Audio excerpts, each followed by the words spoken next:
దైత్యుని తోట అనే చందమామ కథ చెప్పుకుందాం. అనగనగా ఒక తోట, అది దైత్యునిది. అందులో రోజు పిల్లవాళ్ళు ఆడుకునేవాళ్ళు. ఆ తోట ఫలవృక్షాలతోనూ పూల మొక్కలతోనూ ఎంతో అందంగా ఉండేది. చెట్ల మీద పక్షులు మధురగానాలు చేస్తుండేవి. నేల మీద పచ్చిక దట్టంగా పెరిగి మెత్తని తివాసి పరిచినట్లు ఉండేది. ఆ తోటలో ఆడుకుని పిల్లలు ఎంతో ఆనందిస్తూ ఉండేవారు. ఒకనాడు దైత్యుడు తిరిగి వచ్చాడు. దూరదేశంలో ఉన్న స్నేహితుని ఇంట్లో 7 ఏళ్లుండి అతడు ఆనాడే తిరిగి వచ్చాడు. పిల్లలు తన తోటలో ఆడుకోవడం చూసి దైత్యుడు కోపంతో, మీరంతా ఇక్కడ ఏం చేస్తున్నారు అని అరిచాడు.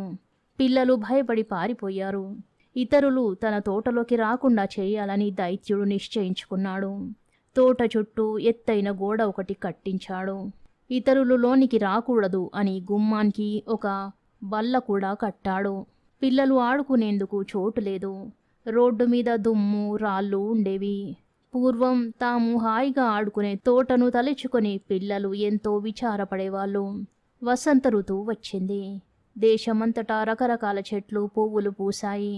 పక్షులు కిలకిలలాడుతూ చెట్లను ఆశ్రయించాయి. కానీ దైత్యుని తోటలో మాత్రం శీతాకాలం మారలేదు. పిల్లలు లేనందువల్ల పక్షులు పాటలు పాడదలచలేదు. చెట్లు పూలు పూయడమే మర్చిపోయాయి.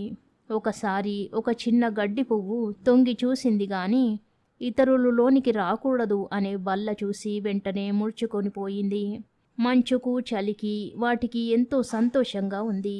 వాటిని తరిమేసేందుకు వసంతం తోటలో ప్రవేశించలేదు. ఎన్నాళ్ళైనా ఇక్కడే హాయిగా ఉండే అవకాశం వాటికి దొరికింది. మంచుతో నేలంతా తెల్లబారింది. చెట్లపై తెల్లని మంచు వేలాడసాగింది. ఉత్తరపు గాలిని ఆహ్వానించింది మంచు. ప్రతిరోజు గాలి విపరీతంగా వీచడం వల్ల దైత్యుని ఇంటి పైభాగం చాలా దెబ్బతిన్నది. ఇంటిలోని గాజు సామాను, పింగాణి సామాన్లు చాలా భాగం పగిలిపోయాయి. ఈసారి వసంత ఋతువు ఆలస్యమైందేం అని దైత్యుడు ఆశ్చర్యపడ్డాడు. ఒకనాటి ఉదయాన దైత్యుడు మేలుకునేసరికి మధురగానం వినబడింది. కమ్మని సువాసన వీచింది. చివరకు వసంతం వచ్చిందేమోనని దైత్యుడు కిటికీలో నుంచి చూశాడు. తాను కట్టిన ప్రహరి గోడలో ఒక పక్క చిన్న కంత చేసుకుని పిల్లలు తన తోటలోకి ప్రవేశించారు. ప్రతి చెట్టు మీద ఒక బాలుడు ఉన్నాడు. ప్రతి చెట్టు పూలతో ఎంతో అందంగా ఊగుతోంది. పచ్చని నేల మీద చిన్న చిన్న తెల్లని పూలు నవ్వుతున్నవి. పక్షులు మధురంగా పాడుతున్నవి. ఆ దృశ్యం నిజంగా కనుల పండుగగా ఉంది. కానీ ఒక మూల మాత్రం ఒక చిన్న పిల్లవాడు విచారంగా నిలబడి ఉన్నాడు. మరి చిన్నవాడు కావడం వల్ల చెట్టు ఎక్కలేకపోయాడు. అక్కడికి కుర్రాడు ఎక్కేందుకు వీలుగా చెట్టు వంగింది. అయినా లాభం లేకపోయింది. చెట్టు నిండా మంచు కమ్ముకున్నది. ఈ దృశ్యం చూసేటప్పటికీ దైత్యుని హృదయం కరిగిపోయింది. ఇన్నాళ్ళు నేను ఎంత స్వార్థంతో ఉన్నాను, అందుకని వసంత ఋతువు రాలేదు అని తలచి సిగ్గుపడ్డాడు. మూలలో ఉన్న ఆ చెట్టు దగ్గరికి చకచకా నడిచి వెళ్ళాడు. దైత్యుడు తమ వైపు రావడం చూసి పిల్లలందరూ భయపడి పరిగెత్తారు. కిలకిలలాడే పిల్లలు తనను చూసి పరిగెత్తడం వల్ల దైత్యునికి ఎంతో విచారం కలిగింది. పిల్లలు వెళ్ళారంటే మళ్ళీ శీతాకాలం తన తోటలో ప్రవేశిస్తుంది. మూలనున్న చిన్న పిల్లాడి కళ్ళు విచారంతో నీరు కారుచున్నవి. వాడికి దైత్యుడు రావడం కనిపించలేదు. అందుకనే వాడు పరిగెత్తలేదు. దైత్యుడు మెల్లిగా మృదువుగా వానిని ఎత్తి చెట్టు మీద కూర్చోబెట్టాడు. వెంటనే ఆ చెట్టు పూలు పూసింది. పక్షులు చెట్టు మీద వాలి పాడసాగాయి. చిన్న కుర్రాడు సంతోషంతో దైత్యుని మెడ చుట్టూ చేతులు వేసి అతనిని ఆప్యాయంతో ముద్దు పెట్టుకున్నాడు.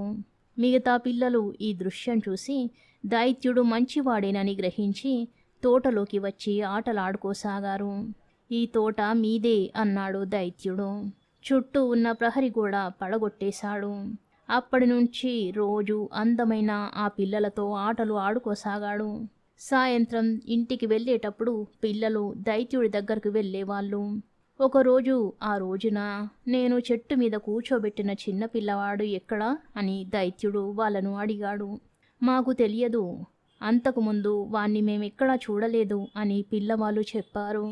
పిల్లలంటే దైత్యునికి ఎంత సంతోషమైనా ఆనాటి చిన్న కుర్రవాడు కనిపించనందుకు ఎంతో విచారంగా ఉండేది. సంవత్సరాలు గడిచినవి. దైత్యునికి ముసలితనం వచ్చింది. పూర్వం వల్లే పిల్లలతో ఆడుకునే ఓపిక లేదు. అందుకని వాళ్ళ ఆటలు చూస్తూ కూర్చునేవాడు. తోట నిండా ఎన్నో రకాల అందమైన పువ్వులున్నవి. ఈ పిల్లలే ఆ అందమైన పూలు అని అనుకునేవాడు. ఒక శీతాకాలం నాటి ఉదయం దైత్యుడు బద్ధకంగా నిద్రలేచాడు. ఇప్పుడు శీతాకాలం అంటే దైత్యునికి కోపం లేదు. ఎందుకంటే ఈ సమయంలోనే చెట్లు విశ్రాంతి తీసుకుంటవి. వసంతం రాగానే అవి తిరిగి పువ్వులు పూస్తవి. తోటలో ఒక మూలనున్న చెట్టు నిండా పూలు ఉన్నవి. ఆ చెట్టు కొమ్మలు బంగారు రంగు కలిగి ఉన్నవి. దాని పండ్లు వెండి రంగులో ఉన్నవి. ఆ చెట్టు కిందనే ఆనాటి చిన్న పిల్లాడు నిలబడి ఉన్నాడు. దైత్యునికి ఎంతో సంతోషమైంది. గబగబా ఆ చెట్టు వైపు పరిగెత్తాడు. పిల్లవాని సమీపించగానే దైత్యునికి ఎంతో కోపం వచ్చింది. ఆ కుర్రవాడి చేతుల మీద కాళ్ళ మీద మేకులు కొట్టిన గుర్తులున్నవి. నిన్ను గాయపరిచింది ఎవరు అని గర్జించాడు. చెప్పు, వాళ్ళను ఇప్పుడే చంపేస్తాను అని ఉరిమాడు. ఈ గాయాలు ప్రేమ గాయాలు అన్నాడు కుర్రాడు. దైత్యుడు భయపడ్డాడు. ఆ కుర్రవాడి ముందు భక్తితో మోకరిల్లి, నీవు ఎవరివి నాయనా అని అడిగాడు. చిన్నవాడు చిరునవ్వుతో, ఎవరినైతే ఏం, ఈ ఒక్కరోజు నీ తోటలో నన్ను ఆడుకొని తరువాత నీవే నా తోటలోకి మొద్దు గాని నా తోట స్వర్గంలో ఉంది అన్నాడు. ఆ సాయంత్రం పిల్లలు తోటలోకి ఆడుకునేందుకు వచ్చేటప్పటికి దైత్యుడు చెట్టు కింద చచ్చిపడి ఉన్నాడు. అతని శరీరం పూలతో కప్పబడి ఉంది. ఆ పువ్వుల పరిమళం తోట అంతటని అలుముకుంది. కథ సమాప్తం. దేవదారువు అనే చిన్న కథ చెప్పుకుందాం. మహాప్రళయానికి తరువాత శ్రీ మహావిష్ణువు తిరిగి సృష్టికి పూనుకున్నాడు. కొంతవరకు సృష్టి సాగిన తరువాత శ్రీ మహావిష్ణువుకు బడలిక కలిగింది. కొద్ది కాలం విశ్రమించి నిద్రపోదామనుకున్నాడు. కానీ తాను తిరిగి మేలుకునేదాకా ఈ సృష్టిని ఎవరు కాపాడేటట్టు? జంతువులు మానవులు ఇంకా సృష్టి కానేలేదే. అందుచేత శ్రీ మహావిష్ణువు తాను సృష్టించిన చెట్లన్నిటినీ పిలిచి, నేను విశ్రమించి లేచే వరకు ఈ సృష్టిని భద్రంగా చూసే భారం మీది అని చెప్పి చెట్లనన్నిటినీ వేరువేరుగా కొండల మీదికి, లోయలోకి, మైదానాల మీదికి పంపేసి తాను పడుకుని నిద్రపోయాడు. వేప చెట్టు, బాదం చెట్టు, తుమ్మ చెట్టు, జొవ్వి చెట్టు, మర్రి చెట్టు మొదలైన అనేక చెట్లు మైదానాల మీదికి వెళ్ళాయి. టేకు చెట్టు, వెదురు చెట్టు మొదలైనవి లోయలలోకి వెళ్ళాయి. దేవదారు ఎత్తైన పర్వత శిఖరాల మీదికి పోయింది. అన్ని చెట్లు శ్రీ మహావిష్ణువు ఆదేశానుసారం తమ తమ స్థలాలలో నిటారుగా నిలబడి సృష్టికి కాపలా కాయసాగాయి. కొంతకాలం గడిచేసరికి చెట్లలో కొన్నిటికి బడలిక వచ్చేసింది. అవి కొమ్మలు వాల్చి కునకసాగాయి. మరికొంతకాలం గడిచింది. నిద్ర ముంచుకు రావడం వల్ల మరికొన్ని చెట్లు జోగసాగాయి. ఇంకా కొంతకాలం గడిచింది. మిగిలిన చెట్లకు కూడా నీరసం వచ్చేసింది. అవి కూడా నిద్రపోయాయి. కాలక్రమాన శ్రీ మహావిష్ణువు నిద్ర నుంచి లేచాడు. చెట్లు అన్నీ గాఢ నిద్రలో ఉన్నాయి. ఆయనకు కోపం వచ్చింది. ఏమిటి ఈ చెట్ల పొగరు? నా ఆజ్ఞను ఉల్లంఘించి నాతో పాటే నిద్రపోతాయా అన్నాడు. స్వామి, శ్రీ మహావిష్ణువు ఆశ్చర్యపడి తల ఎత్తి చూశాడు. కొండ శిఖరం మీద నిలబడి ఉన్న దేవదారు పలికింది, స్వామి, నేను నిద్రపోలేదు. మీ సృష్టిని 1000 కళ్ళతో కనిపెడుతున్నాను. దారువును చూసి శ్రీ మహావిష్ణువు చాలా ప్రీతి చెంది దానికి దేవదారువు అని పేరు పెట్టాడు.